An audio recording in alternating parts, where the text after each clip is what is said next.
Before I go further, क्योंकि हम tax audit में एंटर हो रहे हैं, तो टैक्स ऑडिट में एंटर होने से पहले प्लीज अप्रिशिएट कीजिएगा, सबसे पहले टैक्स ऑडिट में एंटर होने से पहले हमें ये समझ में आना चाहिए कि सर अप्रिशिएट करें 44 में 5 क्लॉजेस है, A B C D E, A B C D E. मैं जानूं के क्लॉज 11 यहाँ पे डाला है, क्लॉज 11 मोटा मोटा डिस्कस करूंगा, 2-3 लाइन नीचे डिस्कस करेंगे, चिंता ना करें, ये जानबूझ के डाला है क्योंकि क्लॉज 11 यहाँ पे मोटा मोटा कवर हो जाएगा।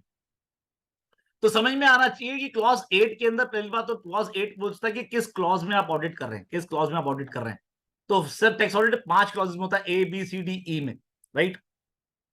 तो ए बी सी डी ई में तो समझ में आएगा कि भैया कैसे पता लगेगा मैं ए में कर रहा हूं कि बी में कर रहा हूं। आज मुझे सुबह सुबह क्वेश्चन आया, समबडी टेल मी नितिन यार हमारी टर्नओवर तो 70 लाख रुपए थी, तो मैं 44 ए बी के सी में कर रहा था। मैंने कहा सी तो कहीं से भी नहीं बनता। बोले अब गलती हो गई तो अब क्या करें, तो मैंने ऐसा, अब तो आप कर लो, ई में कर लो, कोई दिक्कत नहीं है। पर आप समझिए मेरी बात, रेलिवेंस बहुत इंपॉर्टेंट है। Why it is so, because C D E पहली बात तो स्पेसिफिक है, अभी हम डिस्कस करेंगे, और जो ए और बी है वो जनरल जनरल जनरल सेक्शन है। दूसरी बात, जो ऑडिट आप सी डी ई में करते हैं वो 60 की गिनती में नहीं आता, जबकि ए और बी वाले 60 की गिनती में आते हैं। ये बहुत ही ज्यादा इंपॉर्टेंट है, एटलीस्ट फॉर वो एरियाज जहां पे सर आपके यहाँ जैसे हिमाचल में टैक्स ऑडिट बहुत सारे होते हैं, एप्रिशिएट कीजिएगा, राइट। तो ये अपने को समझना बहुत जरूरी है कौन से सीडीई में कवर हो रहे हैं। दूसरी बात, सीडीई में आने के बाद कुछ रिपरकशन कम प्लस माइनस भी है, वो भी हम आगे डाउन द लाइन डिस्कस करेंगे। ना पहला क्वेश्चन ये आता है कि भैया कैसे पता लगेगा 44 ए के ए में आ रहा हूं, बी में आ रहा हूं, सी में आ रहा हूं, डी में आ रहा हूं कि ई में आ रहा हूं। तो समझिए सर इस बात को, इसको समझिए। When you come two clause D, पहले डी समझते हैं, उसके बाद मैं आगे लेके आऊंगा। Before I go two clause D, अच्छा डी डी बोलता है 44 एडी का, डी बोलता है अगर आपने सेक्शन 44 एडीए का हनन कर दिया, 44 एडीए का आपने अगर हनन कर दिया, मतलब यू वॉलेटेड 44 एडीए। 44 एडीए से कि पहली बात तो आपकी टर्नओवर 50 लाख से ऊपर नहीं होनी चाहिए, पहली कंडीशन। दूसरी बात सर वो व्यक्ति कौन होना चाहिए जो 44AA1 के हिसाब से स्पेसिफाइड प्रोफेशनल है। प्लीज वर्ड नोट कर ले, specified professional as per 44AA1। तो what I want to say, if I am a doctor, मैं एडवोकेट हूं, मैं चार्ट अकाउंटेंट हूं, मैं कंपनी सेक्रेटरी हूं, मैं कॉस्ट अकाउंटेंट हूं इन प्रैक्टिस, मान लीजिए मैं एक्टर हूं, मैं मान लीजिए इंटीरियर डेकोरेटर हूं, इंटीरियर डिजाइनर हूं, और या फिर मैं आईटी स्पेशलिस्ट हूं जो ऑलरेडी उसमें नोटिफाइड हैं।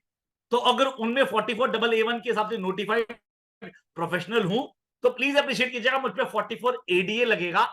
सर 44 एडी नहीं लग पाएगा। अब क्वेश्चन उठता है कि भैया 44AA1 और 44AA2 का फर्क क्या है। तो पहले हम बुक्स अकाउंट को कवर कर लेते हैं क्योंकि बुक्स अकाउंट इंपॉर्टेंट है, उसके बाद हम 44 एडी पे जाएंगे, इसको बात को पकड़ते हुए। तो पहली बात तो मान के चलने सर बुक्स अकाउंट सिर्फ 44AA1, क्योंकि देखिए सेक्शन 11 का ए, सेक्शन क्लॉज ए का 11, क्लॉज ए का 11 11 का ए बोलता है whether books account are prescribed under section 44AA, if yes list of books accounts वो प्रिस्क्राइब्ड। तो लिस्ट की हम बाद में बात करेंगे, सबसे पहले बात क्वेश्चन है इसका एक पार्ट तो ये है कि क्या बुक्स अकाउंट प्रिस्क्राइब्ड है या नहीं है। तो अप्रिशिएट करें, बहुत सारे लोग यस लिख देते हैं, तो ये प्लीज डायरी में नोट कर लें इस क्वेश्चन का आंसर। अगर आप स्पेसिफाइड प्रोफेशनल या फिर नोटिफाइड प्रोफेशनल एज पर 44AA नहीं है तो ऐसे केस में यहां पे आंसर नो आएगा। सिर्फ 44AA1 के हिसाब से जो स्पेसिफाइड प्रोफेशनल होगा उसी के लिए बुक्स अकाउंट सर स्पेसिफाइड है। अदरवाइज बाकी सबको बुक्स इस तरह से बनानी है जिससे प्रॉपर तरीके से प्रॉफिट निकल पाए। मैं क्लियर हूं आपको सर, ये प्लीज ये दिमाग में बिठा लेना है।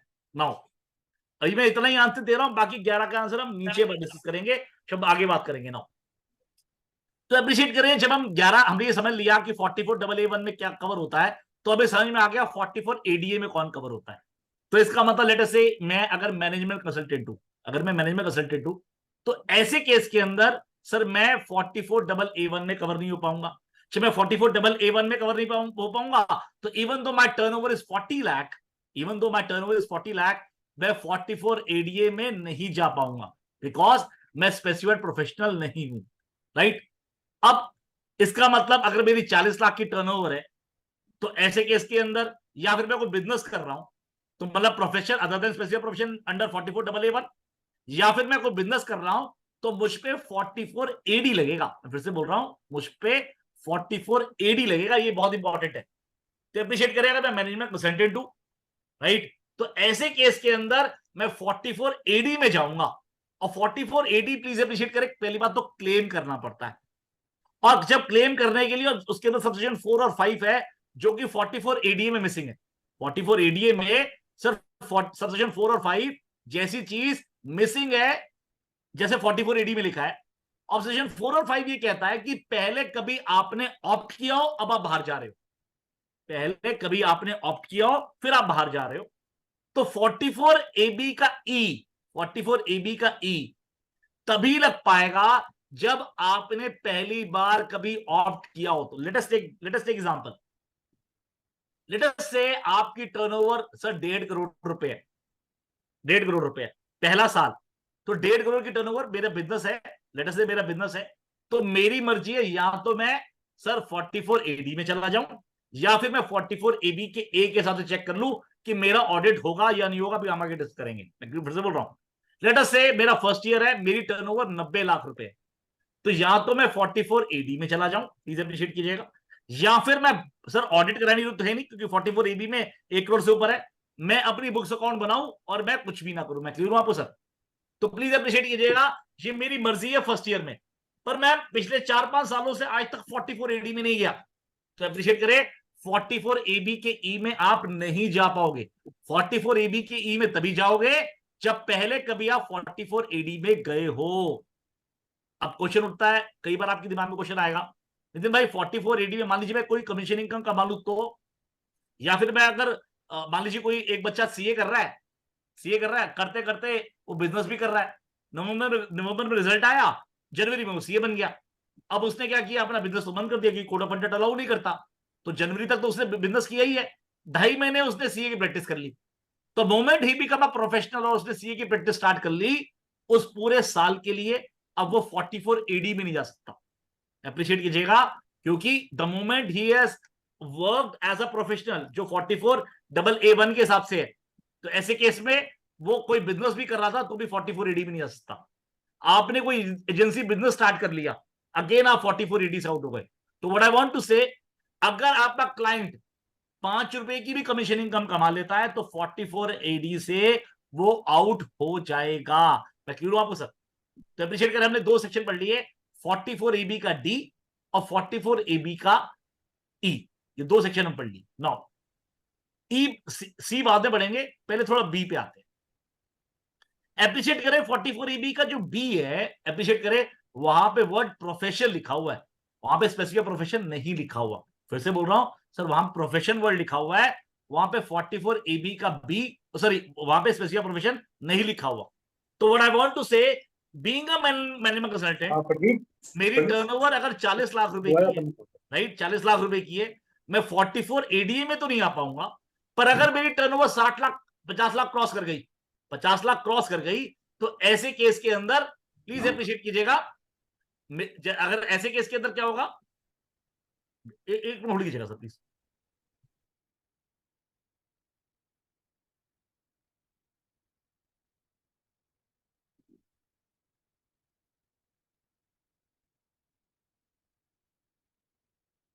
सो सॉरी नो, अप्रिशिएट करें, मैंने बताया सर आप, मैं मैनेजमेंट कंसल्टेंट हूं, मैं 44 एबी के डी में नहीं जा पाऊंगा, पर मेरी टर्नओवर 55 लाख रुपए है, तो ऐसे केस में 44 एबी के बी में मुझे टैक्स ऑडिट कराना पड़ेगा, क्योंकि मैं प्रोफेशन हूं और वहां पे वर्ड प्रोफेशन लिखा हुआ है, वहां पे notified professional, certified professional as per 44 double A नहीं लिखा हुआ। अब मैं आपको एक केस लॉ, एक केस स्टडी देता हूं, और मैं चाहता हूं प्लीज आंसर दीजिएगा, मैं वेट कर रहा हूं आपके आंसर का, तो फिर पानी ही पी लूंगा। लेट अस से मैं एक मैनेजमेंट कंसल्टेंट हूं, एक मैनेजमेंट कंसल्टेंट हूं, और मैनेजमेंट कंसल्टेंट होने के बाद प्लीज अप्रिशिएट कीजिएगा, मैनेजमेंट कंसल्टेंट हूं, और ऐसे केस के अंदर मेरी पहले साल तो टर्नओवर 40 लाख रुपए थी, और मैं 44 एडी मैंने ऑप्ट कर लिया था। अब अगले साल मेरी टर्नओवर 70 लाख रुपए, टर्नओवर 70 लाख रुपए। अब ऐसे केस में मैं मान लीजिए 44 एडी का, या फिर मान लीजिए मैं प्रॉफिट अपना 44 एडी को ऑप्ट नहीं करना चाहता, तो मेरा क्वेश्चन आपसे ये है, मेरा अगर ऑडिट होगा तो किस क्लॉज में होगा, बी में, 44 एबी के बी में, या किसी और क्लॉज में? बताइए सर, मैं वेट कर रहा हूं सर आपका। बी में सर। हाँ जी, बी में। बी में। तो बाकी लोग क्या कह रहे हैं? सर 44 AB में ही होगा, बी में? नहीं सर, ए बी में तो होगा ही होगा सर। कौन सी क्लॉज में सर, लॉस की बात बी होगी में। सर। बी। तो बाकी सब बी कह रहे हैं, क्या कह रहे हैं सर?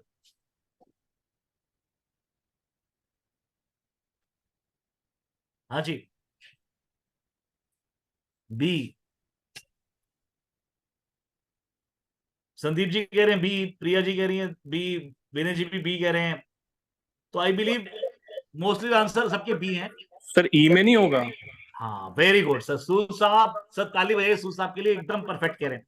सूद साहब ने मेरी बात पकड़ ली। ही सेड, नितिन सर आपने बताया था C D E specific clauses हैं, क्योंकि मैं 44 एडी का वायोलेशन कर रहा हूं, ऐसे केस में मेरा ऑडिट 44 एबी के ई में ही होगा। मैं क्लियर हूं, फिर से बोल रहा हूं सर, 44 एबी की ई में ही होगा, क्योंकि बिकॉज मैंने वायोलेशन किया 44 एडी का, तो मेरा ऑडिट होगा ई में।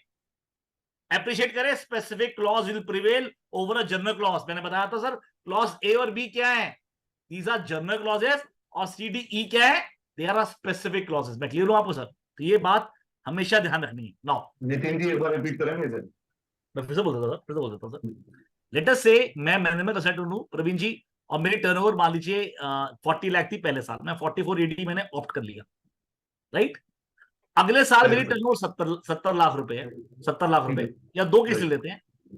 एक साल पहले साल 40 लाख थी, उसके बाद टर्नओवर भी 70 लाख रुपए है, या फिर दूसरे साल मेरी केस जो टर्नओवर है 2.25 करोड़ रुपए, 2.25 करोड़ रुपए, राइट। नाउ जिस केस में मेरी टर्नओवर 70 लाख रुपए है और मैं 44 एडी का वॉल्यूशन कर रहा हूं, और क्योंकि 44 एडी उस पर लगता है जिसका बिजनेस या प्रोफेशन 2 करोड़ से कम का हो, और मैं 44 एडी का वॉल्यूशन कर रहा हूं, तो मेरा ऑडिट होगा 44 एबी के ई में, बिकॉज ई स्पेसिफिक क्लॉज है, E has specific clause over to be. मैं क्लियर हूं आपको सर?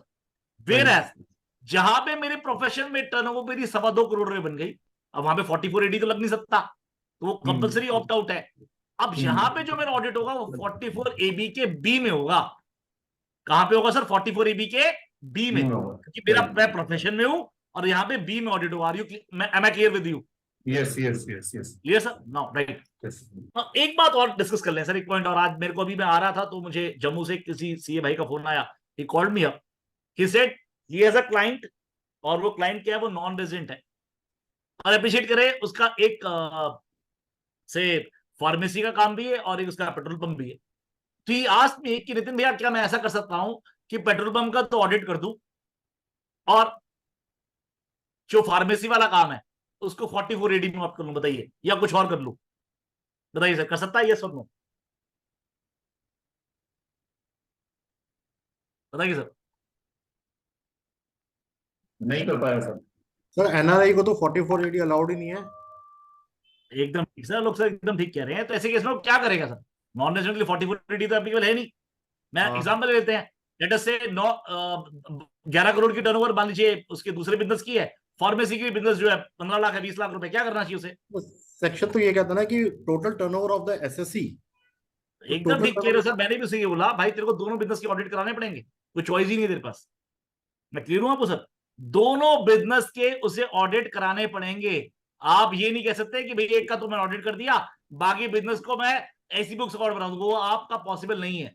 वो तब होता, मान लीजिए वो डॉक्टर होता, लेट अस से वो डॉक्टर होता या प्रोफेशनल होता, मैं मान के चल रहा हूं कि कोड ऑफ कंडक्ट से अलाउड है, एग्जांपल ले लेते हैं, राइट, कोड ऑफ कंडक्ट से अलाउड है, तो पॉसिबिलिटी थी, तो जो आपका टर्नओवर उसका मान लीजिए, तो आप ए और बी देखते, ए और बी देखते, प्रोफेशन के लिए बी क्लॉज देखते, और उसके लिए आप देखते, बिजनेस के लिए आप ए देखते।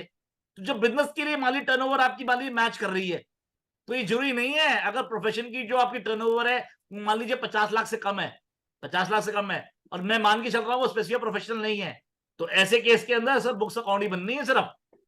मैं क्लियर हूं आपको सर? तो प्लीज अप्रिशिएट कीजिएगा, बिजनेस है तो सबका ऑडिट होगा, अगर बिजनेस प्रोफेशन है दोनों के टर्नओवर आप अलग अलग देखोगे। क्योंकि मैं अभी पीछे सेमिनार दे रहा था, तो somebody asked me, मैं इंदौर की बात कर रहा हूं, इंदौर में मैं सेमिनार दे रहा था, करीबन 950 लोग थे वहां पे। तो जब इंदौर में सेमिनार दे रहा था, somebody asked me कि नितिन भैया क्या बिजनेस प्रोफेशन की जो टर्नओवर है मुझे ऐड करनी है? Answer is no. सब बिजनेस के लिए अलग क्लॉज है, क्लॉज ए, और प्रोफेशन के लिए क्लॉज बी अलग है, तो दोनों की टर्नओवर अलग अलग देखनी है। पॉसिबिलिटी हो सकता है दोनों में ऑडिट हो, पॉसिबिलिटी हो सकता है कि दोनों में ऑडिट ना हो, क्या पॉसिबिलिटी हो सकता है एक में ऑडिट हो एक में ऑडिट ना हो। मैं क्यों आपको सर नाउ, अब since we already discuss B D and E, let us clause C. C में फिर मैं बी में दोबारा एक बार आऊंगा। क्लॉज ई सी के अंदर आप मान के चले, मान लीजिए आप 44 ए का हनन कर रहे हैं, मतलब ट्रांसपोर्टर वाला केस, 44 बीबी 44 ट्रिपल बीबी का हनन कर रहे हैं, तो आपका ऑडिट सर 44 ए बी का सी में होगा, ए बी का सी में होगा। अब आप नोट करें सर, एक और अमेंडमेंट हुई 31 मार्च 2023 को, जो नॉर्मली हम करते थे सर, हमारे पास कोई नॉन रेजिडेंट क्लाइंट थे और यहां पे बाकायदा पार्लियामेंट ने इसे पुट इन किया है। होता क्या था सर, जब हमारा प्रॉफिट होता था, क्योंकि 44 बीबी और ट्रिपल बी की लैंग्वेज डिफरेंट है in comparison to 44 AD, 44 AD और 44 एई से। 44 बीबी ये बोलता है कि आप प्रेजेंटिव इनकम इतनी दिखा सकते हो, मतलब ज्यादा नहीं दिखाओगे तो मैटर नहीं करता। तो होता क्या था, प्लीज अप्रिशिएट कीजिएगा, हम जब इनकम आती थी तो हम बोलते थे भैया आप प्रेजेंटिव इनकम में जा रहे हैं। जब लॉसेज होते थे तो हम लॉस के लिए बैलेंस शीट बना ऑडिट करा लेते थे। तो डिपार्टमेंट ये कहता था ऐसा कैसे हो सकता है, जब लॉस होता है तो तुम्हारी बुक्स अकाउंट बन जाती है, जब प्रॉफिट होता है तो तुम्हारी बुक्स नहीं बनती। क्योंकि होता क्या था, हम लॉस को फिर प्रेजेंटिव इनकम से सेट ऑफ कर देते थे। तो now they have put this particular 1/4/2023 के बाद जो प्रोस्पेक्टिव है कि अगले असेसमेंट ईयर से अगर आप प्रेजेंटिव इनकम दिखा रहे हैं तो ऐसे केस में कोई लॉसेस होंगे वो सेट ऑफ नहीं हो पाएंगे in relation to 44 BB and 44 triple B. Right sir, now हमने सीबी समझ लिया। अब आते हैं सर 44 एबी के ए में। जब 44 एबी के ए में आते हैं तो वो बोलता है भैया आपकी टर्नओवर 1 करोड़ से ऊपर हो, पर सब्जेक्ट टू बोलता है भैया कुछ प्रोविजन डाल दिया है, जहां पर उन्होंने बोला कि अगर आपकी टर्नओवर 10 करोड़ तक है तो ये प्रोविजन और चेक कर ले। वो प्रोविजन क्या बोल रहा है, वो प्रोविजन कुछ इस तरह से बोल रहा है, एक मिनट रुकिए सर, प्रोविजन कुछ इस तरह से बोल रहा है, दिखा रहा हूं आपको, कि भैया आपका जो एग्रीगेट अमाउंट है जो रिसीव हो रहा है प्रीवियस ईयर में वो कैश में है, वो एक्सीड नहीं करता फ्रॉम 5% ऑफ दैट अमाउंट। ऐसी वो पेमेंट्स की बात करता है। तो पहली बात तो आप डायरी में नोट कर लें सर, यहाँ पे वर्ड रिसीव वर्ड लिखा हुआ है और पेमेंट लिखा हुआ है, तो इनकम या फिर एक्सपेंडिचर वर्ड नहीं लिखा हुआ। रिसीव का मतलब लोन भी आपका रिसीव होता है, शेयर कैपिटल भी रिसीव होती है, कोई एडवांसेस भी रिसीव होते हैं, चाहे वो इनकम है या नहीं है। मैं क्लियर हूं आपको सर? ऐसे ही अगर आप लोन किसी को दे रहे हो, कहीं पे आप इन्वेस्टमेंट कर रहे हो, कोई आपने एडवांसेस दिए, वो भी आपकी पेमेंट में इंक्लूड होगा। मैं क्लियर हूं आपको सर? तो यहाँ पे वर्ड एक्सपेंडिचर नहीं लिखा हुआ, पेमेंट लिखी हुई है। दूसरी बात सर कॉन्ट्रा एंट्री यहां से हटानी है। मान लीजिए लेटर से आपने कैश को बैंक में जमा करा दिया, या अपने कैश को, अपने पर्सनल कैश को जब बैंक से कैश विड्रॉ कर लिया सर, वो इसमें इंक्लूड नहीं होगा। अब एक दो क्वेश्चन आपके दिमाग में आएंगे, नितिन भाई व्हाट अबाउट अगर प्रोप्राइटर ने अपने यहाँ कैपिटल इंट्रोड्यूस कर ली कैश के अंदर, या फिर मैं थोड़ा सा और आगे बढ़ूं, क्या पार्टनर के केस के अंदर अगर मान लीजिए मैंने कैश इंट्रोड्यूस कर लिया एज अ पार्टनर, तो मेरा पर्सनल मानना है अगर पहला वाला केस है प्रोप्राइटरशिप कंसर्न में और इंडिविजुअल में कोई फर्क नहीं है, तो आप अपने आप को कैश दे रहे हो sir, it is not a payment और रिसीप्ट। पहली बात है, ना तो विड्रॉल आएगा ना वो आएगा। वेराज जब हम बात करते हैं पार्टनरशिप कंसर्न में, अगेन मेरा पर्सनल व्यू ये है sir, section 4 of Indian partnership act very very clear है that there is no difference between partners and partnership firm. जहां जहां इनकम टैक्स को लगता है वहां वहां वो डिफरेंशिएशन सर फिक्शनली डाल देता है। जैसे एग्जांपल देता हूं 48(2)(b), राइट? अदरवाइज आप देखोगे 48(2)(b) की जहां पे रिम्यूनरेशन और वो अलाउ किया हुआ है। एप्रिशिएट करें, मेरा पर्सनल मानना ये है कि सर ये फिक्शन क्रिएट किया हुआ जस्ट टू कलेक्ट टैक्स। तो ऐसे केस के अंदर जब जैसे मैं 45(2) की बात करूं, 28(6) की बात करूं, यहाँ पे फिक्शन ऑलरेडी क्रिएट किया गया। 45(3) की बात करूं मैं आपसे, सॉरी 45(2) की जगह 45(3) पढ़ लें, 45(4) पढ़ लें, सेक्शन 9 भी पढ़ लें। तो अप्रिशिएट करें, ये सारे के सारे फिक्शन जहां जहां डिपार्टमेंट को चाहिए कि भैया पार्टनर और पार्टनरशिप फॉर्म अलग अलग है, वहां पे उन्होंने डिफरेंशिएशन क्रिएट कर दिया है। तो जहां पे नहीं लिखा है, मेरा पर्सनल मानना ये है सर, वहां पे आप नहीं पढ़ना चाहिए। अगर पार्टनर पार्टनरशिप फॉर्म में दे रहा है, they are both are the same thing, right? तो ऐसे केस के अंदर one can very well argue कि भैया अगर पार्टनर कंट्रीब्यूट कर रहा है या विड्रॉल कर रहा है, वो इसमें इंक्लूड नहीं होना चाहिए। नाउ एक पॉइंट और जो इंपॉर्टेंट है, जो लोगों को कंफ्यूजन होता है, इसे अप्रिशिएट कीजिएगा, ये 44 AB ए का जो क्लॉज है, AB का जो एक क्लॉज है, ये सिर्फ सर बिजनेस के लिए है, ये प्रोफेशन में प्रोविजन आपने नहीं पढ़ना है। तो व्हाट आई वांट टू से, द मोमेंट आपकी टर्नओवर 50 लाख से क्रॉस कर गई, 50 लाख से क्रॉस कर गई, उसके अंदर ये क्लॉज नहीं देखेंगे आप, उसके अंदर ये क्लॉज नहीं देखेंगे, अगले साल से देखेंगे, क्योंकि अगले साल में टर्नओवर 75 लाख कर दी है सब्जेक्ट टू दिस कंडीशन। अभी इस पर्टिकुलर ईयर के लिए ये क्लॉज आपने नहीं पढ़ना है, ये प्रोविजन नहीं पढ़ना है। मैं क्यों आपको सर, तो मोमेंट आपकी 50 लाख सुपर प्रोफेशनल क्लॉज हो गई, और अगर आपका 44 एडी वाला झगड़ा नहीं है तो प्लीज डायरी में नोट कर ले, 44 एडी वाला झगड़ा नहीं है, तो ऐसे केस के अंदर आपको ऑडिट 44 एडी के बी में कराना पड़ेगा। अलोक जी कुछ क्वेश्चन पूछ रहे, पूछिए sir. Alok ji, you want to ask something? Yes sir, एक दो छोटी क्वेरीज हैं। एक तो क्या इंप्रेस अकाउंट भी कैश का पार्ट होगा? Impressed to your employ? Yes, employ को मैंने इम्प्रेस दिया फॉर सम पेटी एक्सपेंसेस और डायरेक्टर और टू एम्प्लॉय। सर आप समझिए बात, जब मैंने इम्प्रेस दिया, आप समझो लेट अस से मैं आपका एम्प्लॉय हूं, तो आप अप्रिशिएट कीजिएगा सर उसका जो हेड बनाते हैं, आपने बोला नहीं तो 50,000 रुपये रख ले, ठीक है जी, मैं आपका वो चेक से पेमेंट करी है, हाँ जी, नहीं 50,000 रुपये आपने दे दिया ना, 50,000 रुपये दे दिए इम्प्रेस अकाउंट में। तो क्वेश्चन उठता है कि ऐसे केस में वो आप इसकी जो नॉमेनक्लेचर वो क्या, वो कैश इन हैंड के तो सब हेड बनाते हैं आप? नहीं, तो इम्प्रेस कैश अकाउंट। ही ना sir, I am holding that amount in trust, please appreciate कीजिएगा। It is not the advance which is given me to use by me on my free will. आपने 50,000, मुझे एडवांस चाहिए था, 50,000 रुपए ले लिए, मैंने जहां मर्जी यूज कर ली, वो एक गलत चीज है, वो एडवांस हो गया। पर अगर मैं इम्प्रेस की तरह होल्ड कर रहा हूं, वो तो कैश अकाउंट का ही तो पार्ट है मालिक। मैं क्लियर हूं सर आपको? तो आलोक सर, इसके अंदर अगर आपने इम्प्रेस अकाउंट दिया हुआ है, वो इसमें कवर नहीं होगा सर, वो कैश का ही पार्ट है। कैश के पार्ट है। और एक छोटी सी क्वेरी हो रहा है सर, एक कंपनी है जिसका टर्नओवर 5 करोड़ से कम है जी, and that company does not have a cash transaction at all. ठीक है, it is a company, government company, they want to have their tax audit. अभी समझाऊंगा सर, आप समझाऊंगा। बाकी और क्वेश्चन, हाँ जी राकेश सर, राकेश सर आपका क्वेश्चन है? हाँ जी, हाँ जी सर, मेरा सर वो प्रेजेंटिव टैक्सेशन को लेके है सर। एक बिजनेस है, उसका होलसेल बिजनेस है सर। दिस ईयर पहली बार उसका 1 करोड़ से ऊपर टर्नओवर हो रहा है। साथ में उसका सर गुड्स कैरियज भी है उसके पास 3-4। तो सर दोनों का ऑडिट होगा या उसको गुड्स कैरियज को मैं 44 AE में ले सकता हूँ? सर आप 44 AE भी ले सकते हो सर, आपको कोई दिक्कत वाली बात नहीं है। जो बिजनेस आप गुड्स कैरेज का बिजनेस है 44 AE में ले जाएं, सब प्लीज अप्रिशिएट करें। पर प्लीज अप्रिशिएट कीजिएगा, जब आप 44 AE में लेके जाते हैं, अभी हम डिस्कस करेंगे आगे जाके, इस पॉइंट को ध्यान रखिएगा कि आपका बिजनेस डिविजिबल बिजनेस है, इंडिविजुअल बिजनेस है, कंपोजिट बिजनेस है। जैसे मैं एग्जांपल लेता हूं, लेट अस से आप एक ही ऑफिस से दोनों बिजनेस चला रहे हो जी खर्चे कॉमन है, तो आपको प्रोपोर्शनेट वो खर्चे भी कम करने पड़ेंगे, प्लीज अप्रिशिएट कीजिएगा।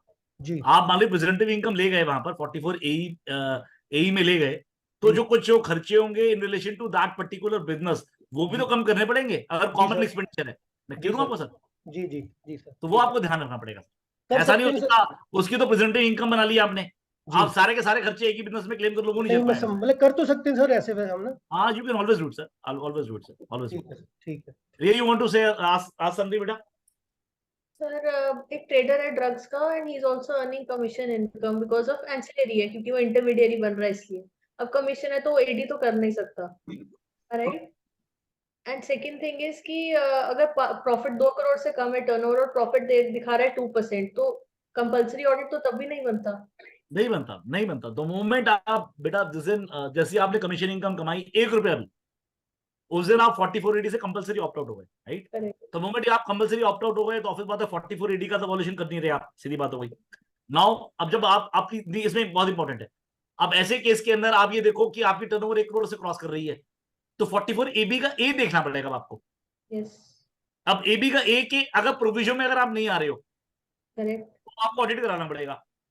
अगर 44 AB के प्रोविजन में आ रहे हो कि सारी ट्रांजेक्शन मेरी चेक से है, 5% वाली कंडीशन, रिसिप्ट और पेमेंट, तो ऐसे केस के अंदर आपका ऑडिट नहीं होगा, अदरवाइज आपका ऑडिट होगा। बट द पॉइंट इज कि अगर डीम्ड प्रॉफिट से अगर कम दिखा रहे हो तब भी ऑडिट तो नहीं करना होता ना? नहीं, अगर एप्रिशिएट एक- करें, हाँ आपकी बात सही है, एकदम ठीक है। लेट अस से मेरा डीमिंग प्रॉफिट 2% या 3% है, but since I have earn a commission income, तो as a person I am opt out, तो उस वजह से ऑडिट नहीं कराना पड़ेगा। अब आपको ऑडिट सिर्फ प्रोविजन की वजह से कराना पड़ेगा, 44 ABA।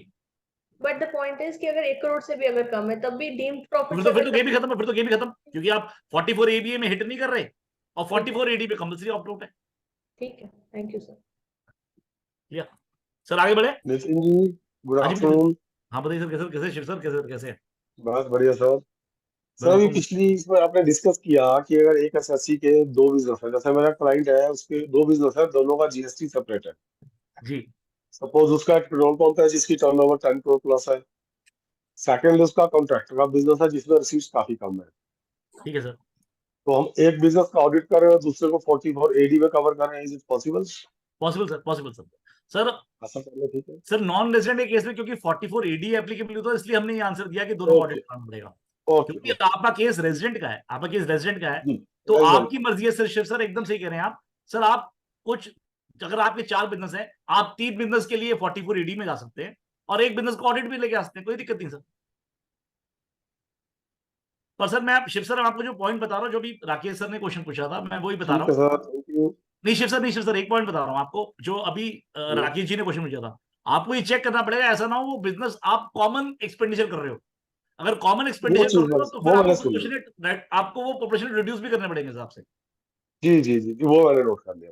ठीक है वो सर, मैं चेक कर लूंगा इस बार। ठीक है जी ठीक है सर, आगे बढ़े सर। थैंक राइट नाउ, अब 2-3 चीजें और प्लीज अप्रिशिएट कीजिएगा before I go to tax audit deeply. हमें ये भी चेक करना है कि क्या मैं टैक्स ऑडिटर भी बन सकता हूँ, नहीं बन सकता हूँ, ये बहुत इंपॉर्टेंट है। जैसे मान लीजिए सबसे पहले तो देखिए सेक्शन 288 मुझे पावर देता है कि पहली बात अप्रिशिएट करें, वर्ड अकाउंटेंट लिखा हुआ है। अब accountant has been defined in section 288 और सेक्शन 2 बताता है कि भैया कौन सी डिस्क्वालिफिकेशन होती है। तो मान लीजिए अगर कंपनी है, तो आपको ये चेक करना है कि क्या आप स्टैट्यूटरी ऑडिटर बनने के मतलब कॉम्पिटेंट हो या नहीं। जी जी जी अशोक जी। अशोक जी अपने आप को एक बार म्यूट कर ले सर प्लीज, थैंक यू। तो अप्रिशिएट करें कि लेट अस से मान लीजिए मैं अगर कंपनी लॉ का कंपनी में ऑडिटर नहीं बन सकता, कंपनी में ऑडिटर नहीं बन सकता, तो ऐसे केस के अंदर अगर मैं 141(3) जो उसका सेक्शन है उसमें डिस्क्वालीफाइड हूं, तो इनकम टैक्स में भी डिस्क्वालीफाइड हूं टू बिकम एन ऑडिटर।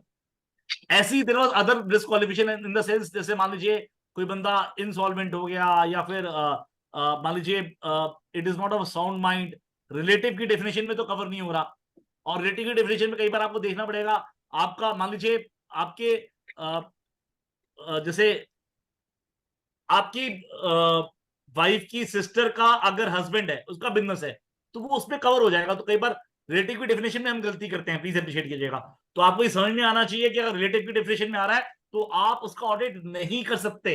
अब आप बोलोगे सर मेरा तो इंडिपेंडेंस में कोई इशू नहीं है, सर इंडिपेंडेंस में इशू नहीं होता तो डालते भी नहीं इसके अंदर। तो इस बात को हमेशा ध्यान रखना है कि अगर उसकी पार्टनरशिप फर्म में वो पार्टनर है या प्रोवाइडर है, तो ऐसे केस में आप उस व्यक्ति का ऑडिट नहीं कर सकते। Disqualification that has to be looked to, वो प्लीज ध्यान रखने वाली बात है। नाउ अब before I go further, 2-3 question आपसे पूछने हैं। सर हमारे यहाँ डॉक्यूमेंट बनता है 3CA और 3CB बनता है, 3CA और 3CB बनता है, और एक 3CD होता है। मेरा क्वेश्चन आपसे ये है, ये 3CD डॉक्यूमेंट किसका है? ये 3CD डॉक्यूमेंट किसका है, मेरा या किसी और का? बताइए सर, मैं वेट कर रहा हूं सर आपके आंसर। एसएससी का। हाँ अशोक सर कह रहे हैं क्लाइंट का एसएससी, क्लाइंट का भी कह रही है, अरविंद जी भी कह रहे हैं एसएससी।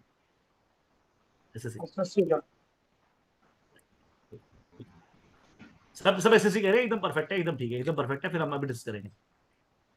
अब 2-3 क्वेश्चन मैं आपसे पूछूंगा सर। अब हर केस में एसएससी मैं रहूंगा, आप लोग ऑडिटर हैं। मैं फिर से बोल रहा हूं, मैं एसएससी रहूंगा, आप ऑडिटर हैं, प्लीज अप्रिशिएट कीजिएगा नाउ। राइट, मैं ऑडिटी हूं, आप ऑडिटर हैं, तो मुझे आप आंसर आप देंगे।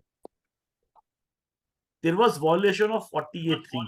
There was a violation of 48(3) in my books account which I submitted to you. There is a violation of 2000 ST. मैंने कुछ पेमेंट 20,000 से ऊपर की है, लोन ले रखा है, लोन रिसीव कर रखा है 20,000 से ऊपर, या फिर मैंने ST में है। My question is to you, क्योंकि सिंस आपने बोला कि 3CD तो मेरा डॉक्यूमेंट है, अब मैं क्या करूंगा? मैं तो रिपोर्ट करूंगा नहीं, मैं तो बोलूंगा नहीं आप मुझे मार। क्या होगा सर, कैसे करेंगे? ऑडिट छोड़ देंगे या क्या करेंगे आप? हाँ जी, तो उसको क्वालिफाई कर देंगे तब भी ऑडिटर चेंज हो जाएगा अगले साल। क्या क्या क्वालिफाई करोगे सर, कैसे क्वालिफाई करोगे, किस हिसाब से करोगे आप शिव सर? नहीं, रिपोर्ट में मेंशन करेंगे तो सिस्टम उसकी। अब पेमेंट हमें 20,000 और सब कुछ है, बस पहली इतना बात ही तो आप कर नहीं दोगे। शिव अगर सर मैं कर भी दूंगा तो आप मुझसे ऑडिट नहीं कराओगे। नहीं बस ऐसा नहीं है सर शिव सर, ऐसी कुछ नहीं, क्यों नहीं कराऊंगा? ऑडिट तो कराऊंगा, ऑडिट तो कराना थोड़ा मना कर दिया। आप समझिए सर, जो मैं बात आपको बार बार समझा रहा हूं, अभी मैं बता रहा हूं आपको, मैंने 4-5 जगह समझा, दोबारा लिया, दोबारा डिस्कस किया। प्रॉब्लम क्या है सर, अब भगवान की इतनी दया है, सबके दिमाग में ये तो बैठ गया है कि 3CD डॉक्यूमेंट सर ऑडिटर का नहीं है, ये SSC का है। तो प्रॉब्लम क्या, दिल है कि मानता नहीं है बहुत सारे। अच्छा आप मुझे बताइए, जैसे अभी शिव सर ने क्वेश्चन पूछा कि नितिन भैया मैं मना करूंगा तो आप ऑडिट कैसे करा लोगे? किस किस व्यक्ति का आपके पास, किस किस व्यक्ति का जो आपकी पूरी लाइफ के अंदर कब कब आपका झगड़ा हुआ है ऑडिटी से कि भाई साहब आपने बोला यार ये लिखना पड़ेगा, वो कहेगा मैं नहीं लिखने दूंगा? किसी का झगड़ा हुआ है? यस और नो? ऐसे ही बोलते सर, कोई दिक्कत नहीं है, यस नो ऐसे बोलते। हुआ है सर, यस हुआ है। हुआ है सर, हुआ है। जब कह रहे हुआ है, सबका हुआ है, मैं मान के एकदम ठीक है। तो प्लीज डायरी में नोट करें सर, आज के बाद जैसे मैं काम कह रहा हूं सर, आपका झगड़ा एटलीस्ट टैक्स लॉट में तो नहीं होगा, और अगर आपने ये बात धारणा बैठा ली तो कंपनी लॉ में भी नहीं होगा, मैं बता रहा हूं आपको। सबसे पहले तो आप ये समझ लें, एकदम आप सही कह रहे हैं कि सर जो ऑडिट है ना सर, जो 3CD डॉक्यूमेंट है, वो पहली बात तो SSC का है, वो मेरा नहीं है। तो अप्रिशिएट करें, ये SS 700 की स्टेटमेंट सर, अप्रिशिएट कीजिएगा, मैंने कुछ नहीं लिखा, मैंने कट कॉपी पेस्ट किया है फ्रॉम 2014 का जो हमारा गाइडेंस नोट है। ये कलर मेरे हैं, वर्डिंग सारी इंस्टीट्यूट की है। अब देखिए सेकंड में क्या बोल रहा है, the SSC is also responsible for the preparation of statement of particular required to furnish on 44AB एनआईसी फॉर्म 3CD। तो वो बनानी किसने है? SSC ने। एप्रिशिएट करें, टैक्स लॉट रिस्पॉन्सिबिलिटी में देखिए क्या बोलता है वो, चौथा बोल रहा हूं, देखिए क्या फोर्थ पॉइंट बोल रहा हूं, we are also responsible verifying the statement of particular required to be furnished under section 44AB of the interest act and we have conducted verification of the statement. हमने 3CD को verify किया है, तो मैं सिर्फ 3CD को verify करता हूं, मतलब सॉरी आप सिर्फ वेरीफाई करते हैं, उसको भर के नितिन कन्वर एज अ ऑडिटी देता है। ऑडिटी आपको 3CD भर के देगा, उस पर कमेंट अपॉन करेंगे 3CA 3CB। एग्जाम्पल देता हूं आपको, लेट अस से मैं ऑडिटी हूं और मैं बोलता हूं कि ताजमहल मेरा है, कुतुब मीनार मेरा है, गेटवे ऑफ इंडिया मेरा है, तो आपका मतलब ये है कि आप बैलेंस शीट साइन नहीं करेंगे, झगड़ा करेंगे? आंसर इज नो, बिकॉज आपका डॉक्यूमेंट है सर कारो रिपोर्ट, आपकी ऑडिट रिपोर्ट। मैं क्लियर हूं आपको सर? तो आप ऑडिट रिपोर्ट या कारो रिपोर्ट एज द केस में भी जो एप्लीकेबल है, उस पे आप क्वालिफाई कर देंगे। ऐसे ही अगर मान लीजिए मैं SS की वॉल्यूशन की बात कर रहा हूं, या फिर मैं 40A3 की वॉल्यूशन करता हूं, या फिर मैं 40AIA की वॉल्यूशन की बात कर रहा हूं, तो प्लीज डायरी में नोट कीजिएगा, क्योंकि 3CD डॉक्यूमेंट ऑडिटी का है, नितिन का है। तो ऐसे केस में बीइंग ऑडिटर आप क्या करेंगे? आपके पास दो जगह है, 3CA का 3 नंबर और 3CB का 5 नंबर। 3CA का 3 नंबर और 3CB का 5 नंबर, वहां पे रिपोर्टिंग करेंगे। अब रिपोर्टिंग कैसे करेंगे वो भी समझाऊंगा आपको मैं क्लियर हूं आपको सर? सर ये नहीं कि नितिन कन्वर ने ये बात मानी नहीं, कुछ और भी लिखना पड़ेगा, अभी बताऊंगा मैं आपको कैसे। राइट नाउ, अब जो ऑब्जर्वेशन पढ़िए सर, ये इंस्टीट्यूट की है। इंस्टीट्यूट ये कह रहा है कि जो पैरा नंबर 700 वाले जो मैंने आपको दिखाए हैं सर, ये ऑब्जर्वेशन आपने अपने रेलेवेंट 3CB या 3CA में नहीं डाली है, ये डालनी है सर आपको। ये जो चीजें आपने अपने उसमें नहीं डाली। अच्छा नाउ मेरा आपसे क्वेश्चन ये है, शिवम 3CA 3CA बनाते कितने पेजेस का बनता है सर? अंदाजा बता दीजिए, कोई दिक्कत नहीं है। कितने पेजेस का होता है? एक एक दो पेज का होता है। 3CA एक पेज का, 3CB with qualification sometimes can go up to 3 pages, जो मेरा एक केसेस में जाता है। लोग सर मेरे ना कई क्वालिफिकेशन बना के 42 पेज के बने हैं, 42 पेज के। Great sir. हर एक क्लॉज के अंदर मैंने क्वालिफाई किए है। और अगले साल वो फॉर्चुनेटली भाग गया जो होगा। आपको पॉइंट बता रहा हूं सर, एक बार शिव सर एक मिनट ले रहा हूं, और फॉर्चुनेटली शिव सर आपको बता रहा हूं specially fortunately sir 143(1)(a) 3CD को पढ़ता है, 3CA 3CB को नहीं पढ़ता। मैं फिर से बोल रहा हूं सर, आज जो एडिशन हो रही है 143(1)(a) के अंदर, वो एडिशन हो रही है due to 3CD, not due to 3CA 3CB। Garbage in garbage out. मैं क्यों आपको, जैसे मैं एग्जाम्पल लेता हूं, मैं 40A3 का एग्जाम्पल लेता हूं, फिर आपको डू एसएस की बताता हूं। सर 40A3 के अंदर there was an number of judgments, could be Harshila Charoliya Rajasthan high court, could be Anupam tele services Gujarat high court. ऐसी मैं जब आपको आऊंगा उस क्लॉजेस पे, क्लॉज 20 पे आऊंगा, 21 पे आऊंगा, तो मैं आपको रेलेवेंट जजमेंट सारी लिखवाऊंगा, चिंता ना करें आप। ये सारी जजमेंट्स क्या बोलती हैं कि अगर आप एक्सीजेंसी ऑफ बिजनेस अगर आपने प्रूव कर दी, और आपने प्रूव कर दिया कि किस व्यक्ति को दिया था, कि वो व्यक्ति कौन है, तो उसका KYC प्रूव कर दिया, लेट अस से मैंने शिव सर को पेमेंट किया और मैंने बताया सर बहुत जरूरत थी, शिव सर ने बोला भाई कैश देगा तो काम, अभी पेमेंट देगा तो काम करूंगा वरना नहीं करूंगा। तो मैंने एफिशिएंसी प्रूव कर दी और मैंने किसको पेमेंट करी, शिव सर को पेमेंट करी, ये भी प्रूव कर दिया, बात गेम खत्म। 48.3 का डिसअलाउंस बिकॉज 48.3 क्यों आया था, for sir curbing the black money, anti modern measure था। Same is to SS. अगर आप जजमेंट पढ़े सर मान लीजिए अखिलेश यादव, डिंपल यादव, या फिर अगर आपने जनरल एंट्री से पास करी है तो फिर बात है ये क्या मतलब अकाउंट पे चेक तो है नहीं, तो देखो judgement of S Adinath supreme court में सारी जजमेंट लिखाऊंगा, चिंता ना करें आपको।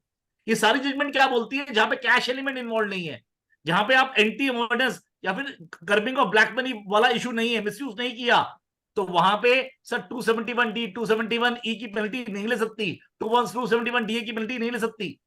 अब ऑफिस बात है, when I right like this, तो ऑफिस बात है जब इस तरह की वॉल्यूशन होगी तो शिव सर आप मुझसे पूछोगे नितिन जी ये 48 का क्यों ना 360 में क्यों नहीं लिख रहे आप, तो मैं आपको एमआरएल में वो सारी जजमेंट लिख के दूंगा कि सर आप रिलाइंग ऑन दी जजमेंट और ये सारे कैसे कैसे मैंने कंडीशन सेटिस्फाई करी है। तो आपको क्या करना है, उस एमआरएल की कंडीशन को उठा के कट कॉपी पेस्ट करना है और साथ के साथ आपको वो जजमेंट जब मेरा व्यू लिख लिया आपने, आपको साथ के साथ ये भी लिखना है कि कैसे कैसे मैंने किन किन डेटों में कैश पेमेंट करी है, तो दोनों व्यू देने पड़ेंगे। मैं फिर से बोल रहा हूं सर, पहले ना केवल आपको एसएससी का व्यू, क्यों उसने 3CD में ये बात लिखनी थी नहीं लिखी, किन जजमेंट्स को रिलाय अपॉन कर रहा है वो भी लिखना पड़ेगा, साथ के साथ एक्चुअली क्या क्या हुआ है। अगर मैं 2000 के अंदर इन डेटों में वॉल्यूशन किया है एज टू द सेक्शन, वो डेटे भी लिखनी पड़ेंगी।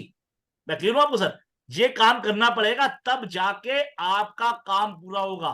तो अप्रिशिएट करें, ये बहुत लोगों की गलती है दिमाग में, सर ऑडिट 3CD से नहीं होता, ऑडिट हमेशा 3CA या 3CB से होता है। तो आपका डॉक्यूमेंट 3CA 3CB है सर, वो डॉक्यूमेंट बोलना चाहिए।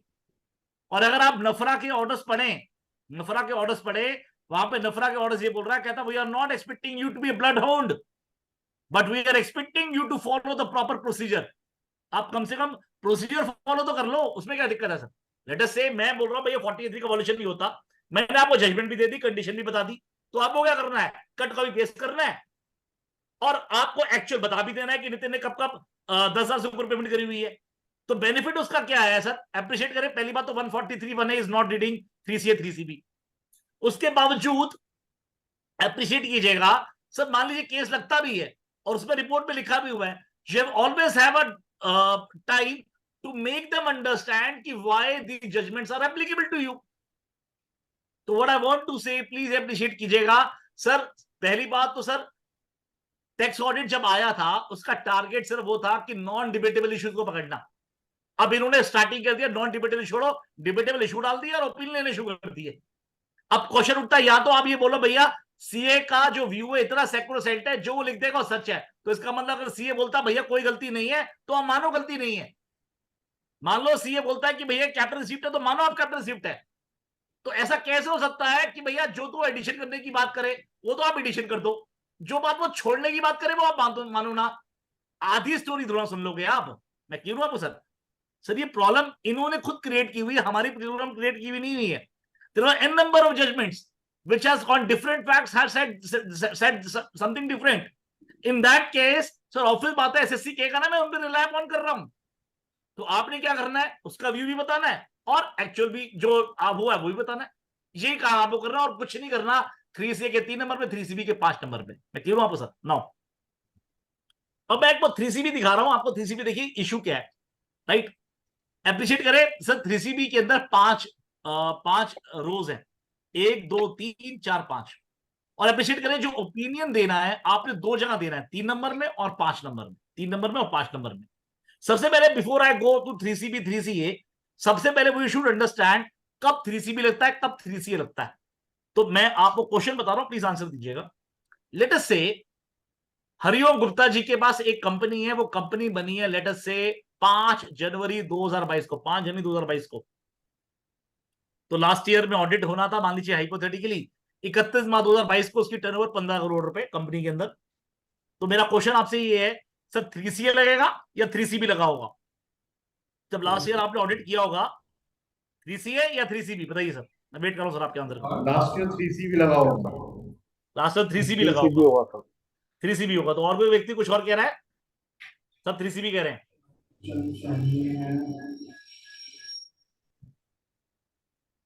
तो सारे के सारे 3CB कह रहे हैं, परफेक्ट है, कोई दिक्कत नहीं है, एकदम ठीक है। अब लेट अस से वही कंपनी 31 मार्च 2023, अब 31 मार्च 2023 की बैलेंस शीट बननी है, 31 मार्च 2023 में उसकी टर्नओवर 70 करोड़ रुपए। अब 3CA लगेगा या 3CB लगेगा, बताइए सर। 3CA। हाँ जी भैया, 3CA। धीरज जी कह रहे 3CB। हाँ जी भैया, दो, अब दो व्यू हो गए, 3CA 3CB। कौन कौन कह रहा है 3CA, कौन कह रहा है 3CB? कोई ऐसा भी कह रहा है फॉर्म लगाऊंगा ही नहीं, ऑडिट करना ही छोड़ दूंगा? हाँ जी, हाँ जी भैया, 3CB। प्रवीण जी कह रहे 3CB। 3CA। शिव जी कह रहे 3CA 3CA 3CA 3CA 3CA 3CA 3CA। Very good sir. 3CB आएगा सर, आपके हाईलाइट से तो पता चलता है 3CB लगेगा। एक मिनट, तो आप समझिए सर, सर यहाँ पे फॉर्म 3CB लगेगा दोबारा, क्यों? समझिए सर, आपने जो कंपनी लॉ की जो बैलेंस शीट बनाई है, कंपनी लॉ की जो बैलेंस शीट बनाई है 31 मार्च 2023 को, वो बनाई है 15 महीने की। मेरा जो आप टैक्स ऑडिट कर रहे हैं वो कर रहे हैं 1 अप्रैल से लेकर 31 मार्च तक। तो प्लीज अप्रिशिएट कीजिएगा, जिस साल का आप ऑडिट कर रहे हैं, टैक्स ऑडिट कर रहे हैं, और जिस बैलेंस शीट में ट्रू एंड फेयर पिक्चर दी हुई है वो तो 15 महीने की है, पीरियड मैच ही नहीं कर रहा। तो आपको अगर ये जानना है मैं 3CA लगाऊं या 3CB लगाऊं, तो पहले आपको ये चेक करना है किसी और लॉ में सेम पीरियड का, फिर से बोल रहा हूं, किसी और लॉ में सेम पीरियड का क्या आपने ट्रू एंड फेयर पे कमेंट किया हुआ है या नहीं किया हुआ। अगर ट्रू एंड फेयरनेस पे कमेंट किया हुआ है सेम पीरियड का तो 3CA, अदरवाइज 3CB। क्योंकि इस केस में सर जो आपने ट्रू एंड फेयरनेस पे कमेंट किया हुआ है वो 15 महीने के लिए है, अप्रिशिएट कीजिएगा, यहां पर 3CB लगेगा। मैं क्लियर हूं आपको सर? और एक बात और ध्यान रख ले सर, जीएसटी में ट्रू एंड फेयरनेस पे आप कमेंट नहीं करते हो, तो ये नहीं बोलो कि सर जीएसटी लॉ में तो ऑडिट हुआ है। जीएसटी में सिर्फ आपने इनपुट की बात करी है, आउटपुट की बात करी है, इस आपने पूरी बैलेंस शीट पे, स्टेटमेंट पे ट्रू एंड फेयरनेस पे कमेंट वन नहीं किया है। मैं क्यों आपको सर? राइट नाउ अब समझते हैं 3CB किसे कहता है। सर अप्रिशिएट करें, मैंने बताया कॉलम 3 और 5 है, तो समझ में आया सर 3 में क्या लिखना है, 5 में क्या लिखना है, फिर 3CA समझ में आएगा सर। क्योंकि मैंने बताया सर 3CB वहां पे लग रहा है जहां पे आप ट्रू एंड फेयरनेस पे ऑलरेडी कमेंट नहीं कर चुके हो, तो इसका मतलब गवर्नमेंट चाहती है कि आप बैलेंस शीट भी ट्रू एंड फेयर है उस पर कमेंट करो। इसलिए आप देखोगे यहां पे वर्ड क्या लिखा हुआ है, प्लीज नोट करें। यहां पे वर्ड क्या लिखा हुआ है सर, सी में क्या हुआ है, in our opinion to the best of my knowledge it if any given true and fair view, true and fair view की बात कर रहा है, प्लीज अप्रिशिएट कीजिएगा। तो अप्रिशिएट करें। अब मान लीजिए given true and fair view की बात कर रहा है, तो इसका मतलब क्या है, मान लीजिए आपने अकाउंटिंग स्टैंडर्ड फॉलो नहीं किया, आपने डेफर्ड टैक्स एसेट मेंटेन नहीं किए, नहीं एसेट लायबिलिटी नहीं, AS 22 का वॉल्यूशन कर दिया, या फिर आपने मान लीजिए AS 9 का वॉल्यूशन किया हुआ है। कई लोगों को तो ये भी आइडिया नहीं रहता यार कब AS 7 लगाना है, कब AS 9 लगाना है। जैसे एग्जांपल देता हूं आपको मैं, जब AS 7 की बात करूं, AS 7 हमेशा कॉन्ट्रैक्टर पे लगता है, पर मान लीजिए मेरी खुद की लैंड है और खुद की लैंड पे मैं अगर बिल्डिंग बना रहा हूं तो AS 9 लगेगा, AS 7 नहीं लगेगा। मैं क्लियर हूं आपको सर? तो मान लीजिए आपने कोई अकाउंटिंग स्टैंडर्ड का वॉल्यूशन कर दिया, स्टैंडर्ड्स एंड ऑडिटिंग का वॉल्यूशन कर दिया, या फिर आप मान लीजिए लेट अस से आपने कोई कंपनी है जिसमें 25 करोड़ रुपए इन्वेस्ट किया आपने, आपका मतलब ऑडिटी ने, और उसने 25 के 25 करोड़ रुपए सारे के सारे लैंड में लगा दिए। अब वो लैंड बिकनी है 5 साल बाद, पर देयर वाज सिंडिकेटर ऑफ से मान लीजिए 10 लाख रुपए के हैं जो करंट लायबिलिटी है। अब आपके सारे एसेट तो वहां पे लगे हुए हैं, तो अगर आपके पास कोई और एसेट नहीं है तो सेक्शन 570 के हिसाब से सर गोइंग कंसर्न पे बहुत बड़ा क्वेश्चन मार्क आएगा, तो वो रिपोर्टिंग आपको ट्रू एंड फेयर व्यू में डालनी है। तो what I want to say, anything related to the truth and fairness of the balance sheet of the financial statement that has to be reported in the sir column number 3 of 3CB। लेट अस से आपको जो institute ने guidance note के हिसाब से sorry एक balance sheet financial statement जो नॉन कॉर्पोरेट एंटिटीज पे लगना है, अगर वो एप्लीकेबल, आप कह रहे हो कि यार क्योंकि वो बनाना तो एसएससी ने है, अब वो तो बना नहीं रहा, अब क्योंकि मुझे फॉलो करना है तो ऐसे केस में मुझे कमेंट अपॉन करना है कि भैया इसने बैलेंस शीट को नहीं देखा। नाउ फर्दर प्लीज अप्रिशिएट कीजिएगा, यहाँ पे वर्ड क्या लिखा हुआ है सी के अंदर, in the case of balance sheet of state of affairs और एज ऑन 31 मार्च, और प्रॉफिट लॉस लिखा हुआ ऑन दैट डेट। अब मान लीजिए आपका कोई बिजनेस चल रहा था, आपने 31 दिसंबर को वाइंड अप कर दिया, तो बैलेंस शीट 31 दिसंबर तक बनेगी, 31 दिसंबर तक बनेगी, प्लीज अप्रिशिएट कीजिएगा। जब 31 दिसंबर लिखेगी तो 31 मार्च या 31 दिसंबर करना पड़ेगा। तो व्हाट आई वांट टू से, ऐसा नहीं है कि 31 मार्च लिखा हुआ है, इसे करेक्ट नहीं, ठीक नहीं कर सकते, इसे आप आराम से ठीक कर सकते हैं, इसे 31 मार्च या 31 दिसंबर आप कर सकते हैं, कहीं कोई दिक्कत नहीं है। नो, अब बी पे आ जाए सर। बी बोलता है सर, प्लीज अप्रिशिएट कीजिएगा, बोलता है sir in me my opinion proper books account have been kept at the head office और ब्रांच ऑफ द सीसी। अब इसको मैं थोड़ी देर पार्क करता हूं, प्लीज देखिए सर 11B, जो मैंने आपको 11B ऊपर दिखाया था, क्लॉज दिखाया था, क्योंकि 11 हाथ के अभी कवर कर देते हैं, देखेंगे आप। देखिए 11 में क्या लिखा हुआ था, बी में क्या लिखा हुआ है, list of books account maintain and address at which the books account are kept. तो मेरा क्वेश्चन आपसे ये है, जो आपके दिमाग में भी आना चाहिए, कि लेट अस से आपके पास बहुत सारे केस ऐसे होंगे जहां पे वो व्यक्ति खुद आपने अकाउंट्स ले आया होगा, आपके पास अकाउंटेंट ले आया होगा, या फिर उसने टेली भेज दिया होगा, रिकॉर्ड भी सब कुछ उसने भेज दिया होगा, उसके अंदर उसने सब कुछ स्कैनिंग करी होगी, आपको बोला होगा कि भैया फाइल शेयर से कॉपी उठा लो, आपको जो जो आपकी क्वेरीज है मैं सॉल्व कर देता हूं। अब वो कह रहा है बुक्स अकाउंट तो मेरे सर मान लीजिए हिमाचल में कांगड़ा की डिस्ट्रिक्ट में यहाँ पड़े हुए हैं, या फिर जम्मू में यहाँ पड़े हुए हैं, या दिल्ली में फलानी जगह पड़े हुए हैं, या बॉम्बे में, महाराष्ट्र में पर्टिकुलर प्लेस पे पड़े हुए हैं। तो एक क्वेश्चन दिमाग में आएगा कि क्या, क्योंकि मैं सर 3CD में क्या लिखा हुआ अभी हम देखेंगे, नोट करेंगे, वहां पे वर्ड लिखा हुआ है ट्रू एंड करेक्ट, क्योंकि ये वर्ड 3CD में भी लिखा हुआ है और 3CB के 3 में भी लिखा हुआ है। तो क्वेश्चन उठता है कि क्या, पहली बात तो क्या मुझे विजिट करना जरूरी है? दूसरी बात, अगर विजिट करना नहीं जरूरी है तो बात अलग है, अगर विजिट करना जरूरी है, क्या डॉक्यूमेंटेशन भी रखनी भी जरूरी है? To me answer is yes sir. मेरा पर्सनल मानना है, अगर आपने विजिट नहीं किया तो ये बात आप रिपोर्टिंग करेंगे कि सर बुक्स अकाउंट, सर उनका अकाउंटेंट यहीं पे ले आया, सारे डॉक्यूमेंट फाइल शेयर से यहीं पे दिखा दिए। अब उसका कहना है कि उसने वहां पे मेंटेन किया हुआ है, पर मैंने वहां पे जाके कुछ चेक नहीं किया। सर ये डालना पड़ेगा आपको, सर आप नहीं डालेंगे तो क्या होगा? सर आज की डेट में क्या हो रहा है सर, ईडी के नोटिस, सर जीएसटी के नोटिस, हर बंदा बोल रहा है भाई साहब वहां पे गए पर बुक्स अकाउंट तो मिली नहीं। अब आपका टैक्स वर्ड हुआ होगा, जब टैक्स वर्ड हुआ होगा उसमें लिखा होगा बुक्स यहाँ पे केप्ट है, और आपने उस पर कोई कमेंट अपॉन नहीं किया होगा। अब आप बोलोगे सर ये 3C डॉक्यूमेंट किसका है, ये तो एसएससी का है, तो एसएससी को तो उल्टा देखना चाहिए था। सॉरी, तो what I want to say, please appreciate कीजिएगा, जो आपको बार बार समझाने की कोशिश कर रहा हूं सर, क्योंकि बिकॉज आप देखोगे अभी मैं 3CB का अगर मैं 5 नंबर दिखाता हूँ, प्लीज अप्रिशिएट कीजिएगा, मैं दिखाता हूँ आपको, देखिए 3CB का 5 नंबर दिखाता हूँ आपको मैं, ये देखिए वो बोलता है in my opinion to the best of my information जो expression given to the particular given from 3CD are true and correct. तो अप्रिशिएट करें, ऊपर ट्रू एंड फेयर व्यू है, नीचे ट्रू एंड करेक्ट है। तो मेरा पर्सनल मानना ये है, अगर जिस इंफॉर्मेशन को आपने क्रॉस चेक नहीं किया, जैसे मैं बुक्स अकाउंट कहां पे कैप्ट की गई है मैंने आपको दिखाया, वो बोल रहा भैया वो सर्वर पे पड़ी है, मान लीजिए कंप्यूटर के सर्वर आपने चेक किया नहीं है, तो आप बोलोगे सर वो लिख रहा है मुझे नहीं पता, मैंने वेरीफाई नहीं किया, मुझे बुक्स अकाउंट तो यहीं पे प्रोड्यूस कर दिए गए थे, मैं क्यों आपको सर। तो whatever qualification you want to do sir please make it, क्योंकि कल को डिपार्टमेंट पूछेगा भाई साहब आप चलिए ये एसएससी का डॉक्यूमेंट है, आपने इसके खिलाफ ऑब्जर्वेशन कहां डाली है, इसका मतलब you have found it true and correct. तो प्लीज अप्रिशिएट कीजिएगा। पहली बात तो अगर आपने चेक, अगर वहीं पे जाके ऑडिट किया है और आपके पास डॉक्यूमेंट्री प्रूफ है कि मैं वहां से डॉक्यूमेंट लेके आया, कोई दिक्कत नहीं है, कोई कमेंट की जरूरत नहीं है। पर अगर रिकॉर्ड सारा आपके पास आया है तो ऐसे केस के अंदर आपने वेरीफाई नहीं किया, मेरा पर्सनल मानना है यहाँ पे आपको क्वालिफिकेशन डालनी चाहिए प्रॉपर, वो आपके फेवर में है, कहीं कोई दिक्कत नहीं है और क्लाइंट इस पर कोई दिक्कत नहीं करेगा, मैं क्लियर हूं आपसे, ठीक है सर।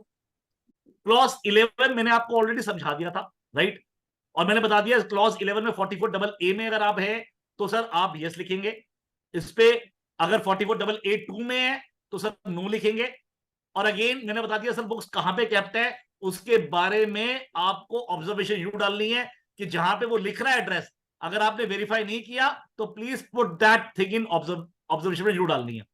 अच्छा, जब लिस्ट ऑफ बुक्स अकाउंट की बात करते हैं तो प्लीज अप्रिशिएट करें सर, इंस्टीट्यूट का ये कहना है कि जो आपने credit note, debit note, inventory register, agreements, bank statement, ये सब कुछ भी लिखना है। वो कह रहे हैं ये भी आपने सब वेरीफाई किए थे, मेरी नहीं ऑब्जर्वेशन, इंस्टीट्यूट की ऑब्जर्वेशन है। इंस्टीट्यूट कह रहा जो जो आपने चेक किया, bills, receive, debit note, credit note, inventory register, agreements, orders, purchase invoice, bank statement, various agreements, ये सारी की सारी चीजें आपको उसके अंदर लिखनी है कि हमने चेक करनी है की है। साथ के साथ अगर ये मान लीजिए कहीं पे अगर बुक्स आपके केप्ट है मान लीजिए कोई सर्वर पे, तो सर्वर की डिटेल डालनी है, उस पर कमेंट ऑन करना है आपने, प्लीज अप्रिशिएट कीजिएगा। तो ये सब सर क्लॉज 11 में जो ABC आता है, तो जब A में लिख दिया वेदर बुक्स मेंटेन, हाँ जी, क्या बोल रहे हो प्रिया, क्या बोल रहे हो बेटा, क्या बोल रहे हो? 11th क्लॉज में जब ए में लिख दिया whether books maintain no, because 44AA1 का नहीं है प्रोफेशनल, बट उसका बी और सी क्लॉज में बुक्स ऑफ अकाउंट्स एग्जामिन्ड, वो कुछ नहीं आएगा फिर? नहीं बेटा, जैसे क्या होता है कि जैसे जब हम क्लॉज 11 की बात करते हैं, 11A की बात करते हैं, वहां पे अगर मान लीजिए मैं 44AA2 में आता हूँ, 44AA1 में नहीं आता, तो वहां पे तो ए में तो नो आएगा। पर जहां पे अप्रिशिएट करें, दोनों ये सारे क्वेश्चन ना म्यूचुअली एक्सक्लूसिव हैं। आप ये मत मान के चलो कि ऊपर का यस होगा तो इधर तो लिखूंगा ही नहीं, ओके राइट?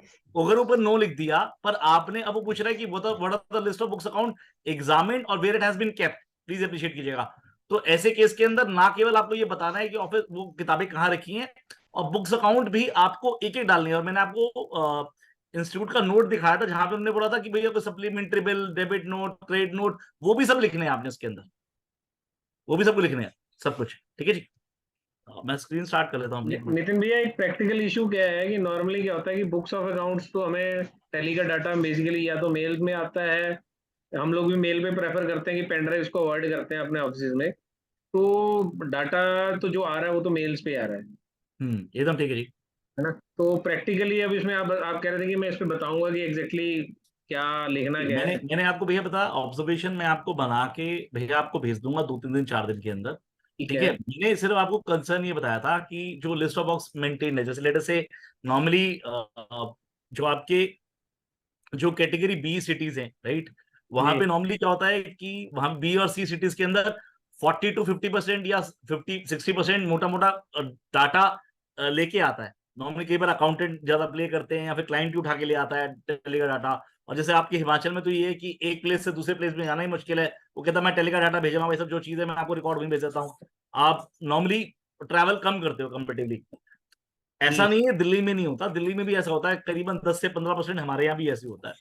तो मैंने आपको एक क्वेश्चन ये बोला था कि क्योंकि जो क्लॉज 11B है वो ये बोल रहा है लिस्ट ऑफ अकाउंट्स जो मेंटेन कौन से किए हैं, जो एड्रेस कहाँ पे, right, it has been kept.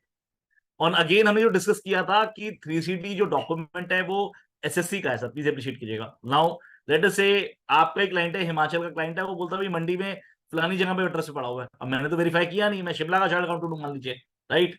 अब ऐसे केस में आप कैसे वेरीफाई करोगे?